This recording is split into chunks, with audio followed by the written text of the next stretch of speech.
Welcome to அரிஸ்கோம் channel. இன்றைக்கி சூப்பரான recipe தாங்க பார்க்க போகிறோம். வாயில் வச்சோடனே கரைஞ்சிரும், அந்தளவுக்கு அட்டகாசமாக இருக்கும் இந்த ஸ்வீட்டு.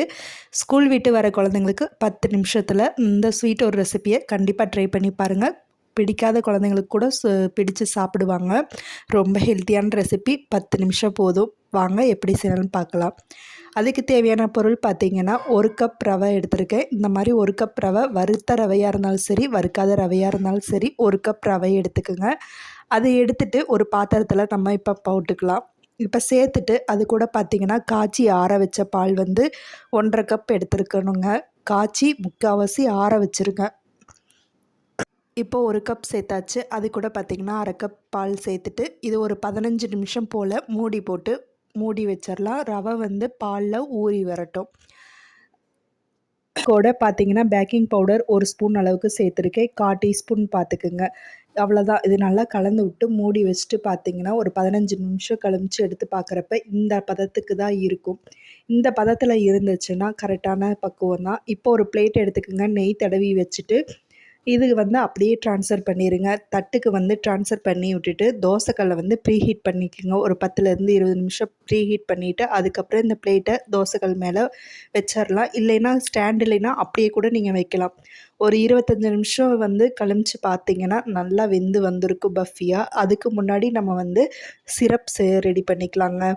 அதுக்கு 3/4 கப் சர்க்கரை எடுத்திருக்கேன். அதை வந்து மூழ்கிற அளவுக்கு தண்ணி மட்டும் சேர்த்துக்குங்க. அதிகமாக தண்ணி சேர்க்க தேவையில்லை. சர்க்கரை மூழ்கிற அளவுக்கு தண்ணி சேர்த்துனா போதும். பாருங்கள், இந்த அளவுக்கு சேர்த்திட்டு நம்ம ஒரு 10 நிமிஷம் வந்து சர்க்கரை கரையிற அளவுக்கு மட்டும் நம்ம பாயில் பண்ணி எடுத்துக்கலாம்.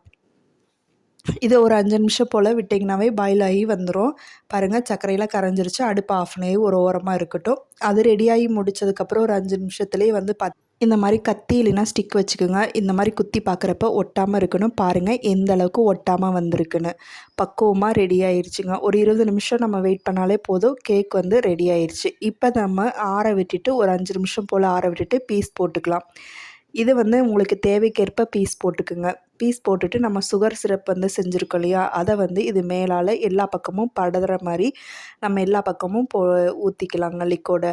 இந்த மாதிரி எல்லா பக்கமும் படுற மாதிரி ஊற்றி விட்டுருங்க. நல்லா ஒரு 2 மணி நேரம் போல் நல்லா ஊறி வரட்டும். அப்போ தான் நம்ம சாப்பிட்றதுக்கு அவ்வளோ மெல்ட்டாக இருக்கும். வாயில் வச்சோடனே கரைஞ்சிருங்க. டேஸ்ட்டு அட்டகாசமாக இருக்கும். கண்டிப்பாக வீட்டில் ட்ரை பண்ணி பாருங்கள். டேஸ்ட்டு அடிப்பொலியாக இருக்கும். பாருங்கள், 2 மணி நேரம் கழிச்சு பார்க்குறப்ப பிளேட்டில் எடுக்கிறப்ப ஒட்டாமல் வருங்க. அந்தளவுக்கு பர்ஃபெக்டாக கரெக்டாகவே இருக்கும். பாருங்கள், எடுத்து காட்டுறேன். தட்லேயுமே ஒட்டலை. இப்போ உங்களுக்கு தெரிஞ்சிருக்கும் எந்த அளவுக்கு வந்து ஒட்டாமல் வந்திருக்குன்னு. இப்போ வந்து இதை பீஸ் போட்டு சாப்பிட்டு பார்க்கலாங்களா? சூப்பராக இருக்கும். அடிப்பொலியாக இருக்கும். குழந்தைங்க ஸ்கூல் விட்டு வர டயத்துக்கு செஞ்சு கொடுத்திங்கன்னா அவங்களும் விரும்பி சாப்பிடுவாங்க. ஜெல்லி மாதிரியே இருக்குங்க. வாயில் வச்சோடனே கரைஞ்சிரும். அவ்வளோ ஒரு டேஸ்ட்டாக இருக்கும். இந்த ரெசிபி உங்களுக்கு பிடிக்கும் நம்பரை. பிடிச்சிருந்தா நம்ம சேனல் லைக் பண்ணி ஷேர் பண்ணுங்கள். உங்கள் ஃப்ரெண்ட்ஸ் அண்ட் ஃபேமிலிக்கு இந்த வீடியோவை ஷேர் பண்ணிக்கோங்க. இந்த மாதிரியான எளிமையான ரெசிபியை பார்க்குறதுக்கு நம்ம சேனலை சப்ஸ்கிரைப் பண்ணிக்கோங்க. அப்படின்னா தான் நான் போடுற வீடியோ உங்களுக்கு நோட்டிஃபிகேஷனில் காட்டும். கண்டிப்பாக செஞ்சு கொடுத்துட்டு எப்படி இருக்குன்னு மறக்காமல் கமெண்ட் பாக்ஸில் கமெண்ட் பண்ணுங்கள். தேங்க்யூ ஃபார் வாட்சிங்.